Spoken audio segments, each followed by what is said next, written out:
Welcome to Blending the Family, the podcast. Topics can range from finding your faith, dating after divorce, and mental health. Here's your host, who was told by a guest at one time that he was a podcast influencer. How about them apples? Well, you know the truth about that statement.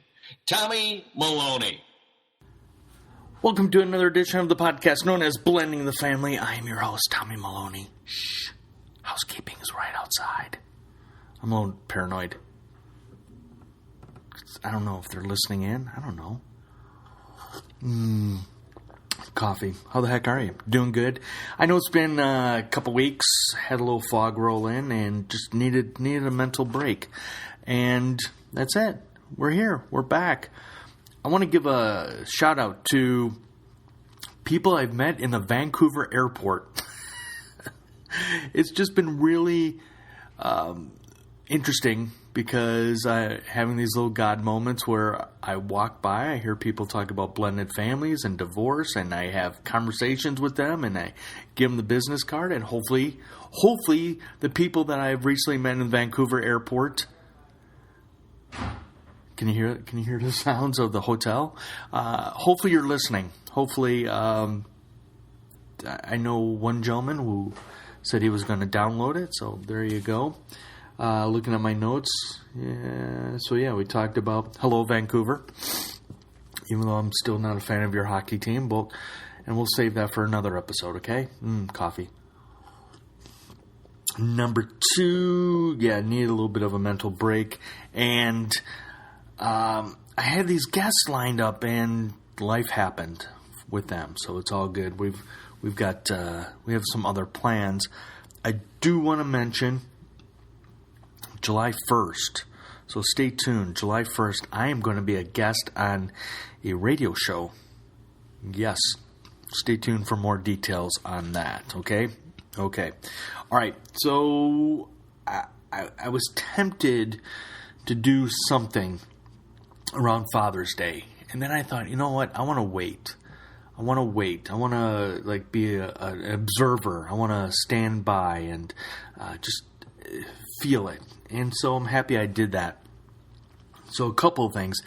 Dad, sorry that you had to call me on Father's Day. I should have been calling you. And again, life happens, and things got crazy busy at the house because I had just gotten home on Saturday. Normally, business trips, you come home on Friday. I came home on Saturday because I took a side trip to visit my mom. I happened to be in North Carolina and took a 2-hour drive to go see her and my bonus dad, Dan. Say that 10 times fast. Bonus dad, Dan. And, wait for it. Oh, you didn't hear the slamming of the door. Oh, well. So I got to spend a little time with my mom, and it was nice. So like I said, I came back on Saturday, picked up, Ann, my wife, picked us up, picked me up from the airport, and then we picked up Connor, and we had a very short Father's Day weekend. But it was nice. It was really nice. And so here's where I really want to go with this. Sunday at church, Pastor Eric was talking about, obviously the topic was Father's Day, but weaving biblical stories in there as well. And I left my notes and Bible back home, but that's okay. Here's one of the things I really want to talk about. And that is something Eric mentioned, and I don't know where he got this statistic. I should have asked, but he said that 4 out of 10 dads do not feel they're good enough dads. Let me hit that again. 4 out of 10 dads feel they are not good enough fathers. And I am guilty of that. I am very guilty of that. And so it does take small moments for us to realize we really are good dads. Here's my small moment. I dropped Connor off back at his mom's, and he handed me Father's Day card, which I was not expecting. I'm not one of those people that wants recognition. I don't want gifts. So when he handed me the card, I was like taken aback on, this is super cool. And I want to share with you just a little thing he mentioned in the card, which was how much he enjoys that I've helped him create memories, good memories, okay? Recently, I was in Seattle, and I went back to one of my old habits was when Connor was much, much younger, I would send him postcards from wherever I was at. So when I was in Seattle, I sent him postcards. I am in, where am I? I'm in Canada again. I'm in Fort St. John, British Columbia. And I need to find postcards. I totally spaced and forgot to get postcards. But I'm trying to get back into that habit because of what he wrote in his Father's Day card was creating those memories, okay?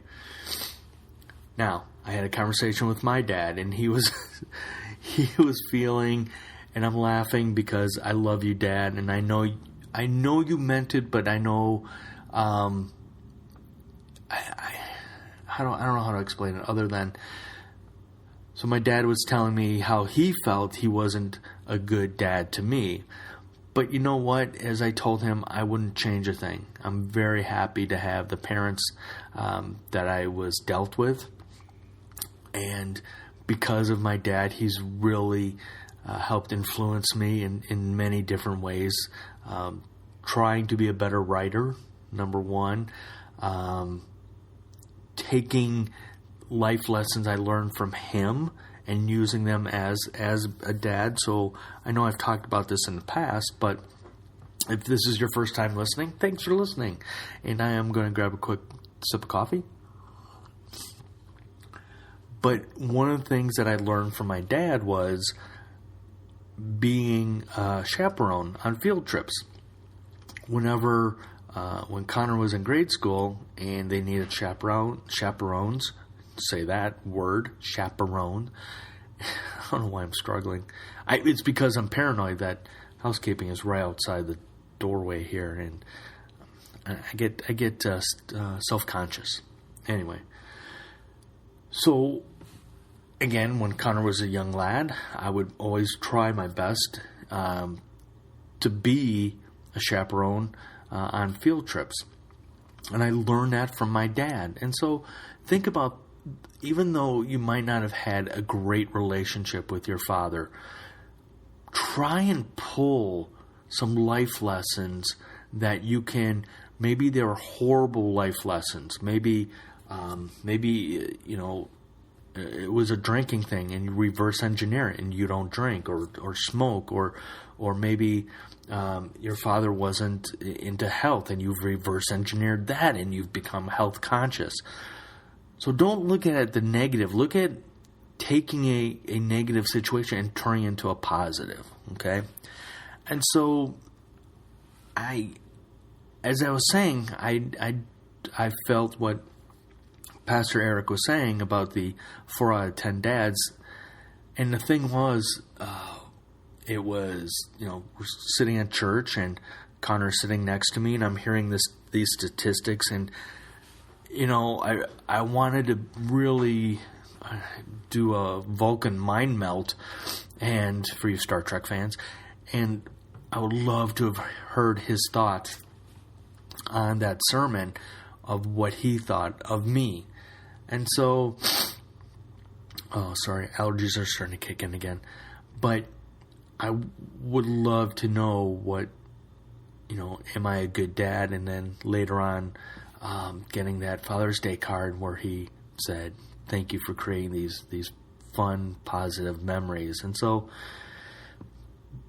do I go from 4 out of 10? Does my percentage go up? No, not yet. Maybe one day. It's too much Catholic guilt in me, or I don't know what it is. So like I said, I'm trying to still go back and create some really good memories with the postcards.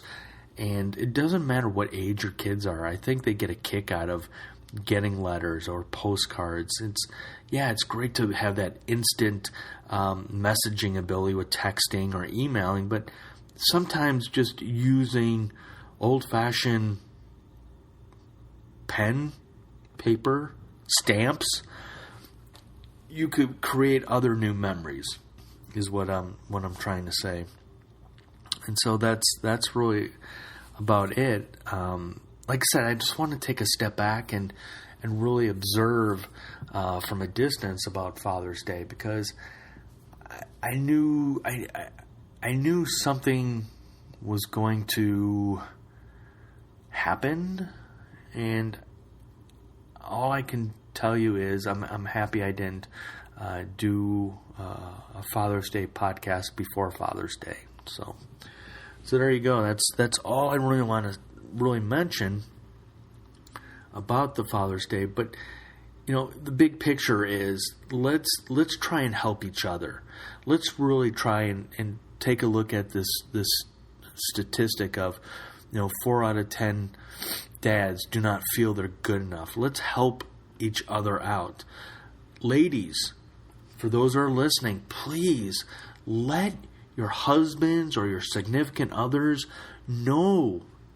Please let them know they are a good dad.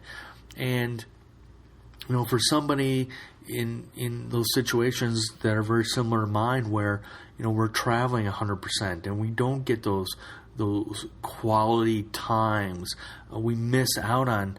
I always saw one baseball game this season of Connor's, and it hurts. It really hurts. But at the same time, if we're not working, we're not able to support our kids in a financial sense. As much as we want to support them in a physical sense, our kids do want us more around. They really do. They're not going to tell you this, but they really want us more around. So if we can help each other and support other dads out there, and I know moms, I know you struggle with this as well, but you're more open to it. We men, we're idiots still.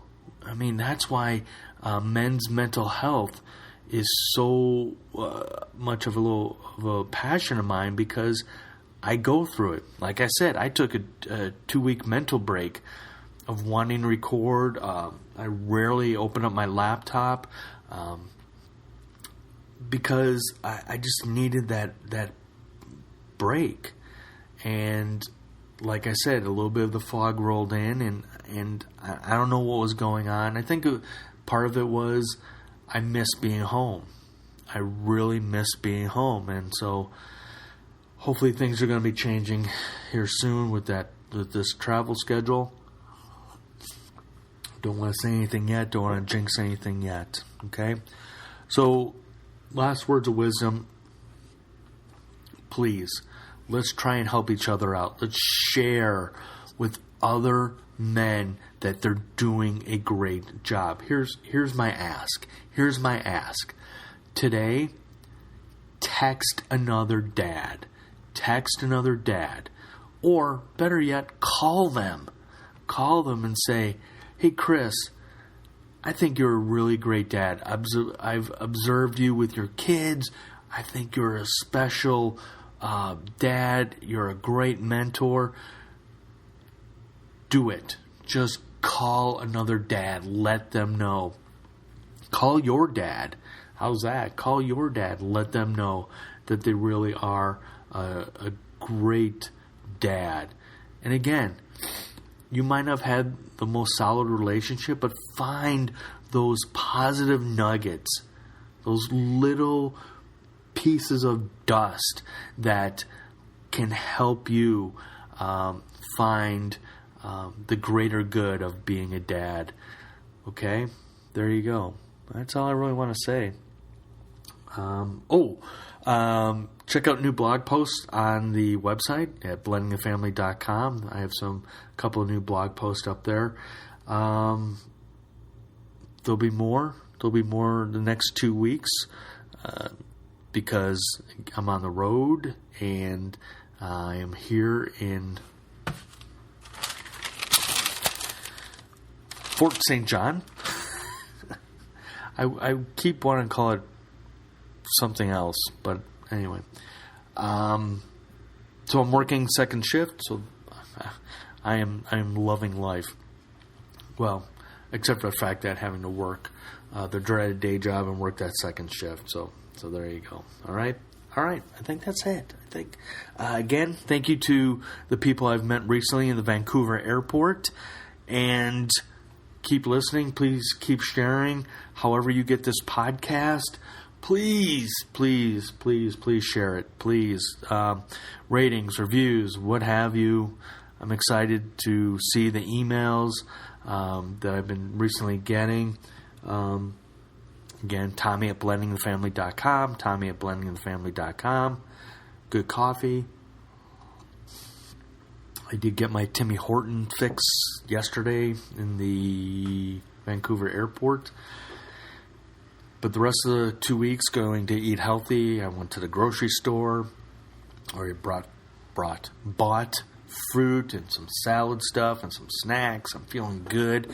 Went to the gym as soon as I got to the hotel yesterday. Going to the gym again here in a little bit. So there you go. That's it. That's my life. That's my pathetic life right now. And I'll let you know as we get closer to July 1st. Give you a little bit more details. Maybe the next episode or two, I'll give you details. Okay? All right. Whew. Love it. I miss this. All right. In honor of Father's Day and one of our great fathers / mentors, Mr. Terry Crews, as Terry Crews would say, your success is my success. Thank you for tuning in. Thank you for just downloading and just being you. Thank you. Okay. I gotta go. Bye. Thanks for listening to Blending the Family, the podcast. Hopefully you puked working out, and not because of something Tommy said. Wait. Please leave a rating and review. However you get this podcast, whether it's through the mail or from your neighbor or listening in under the couch. I don't know. You tell me.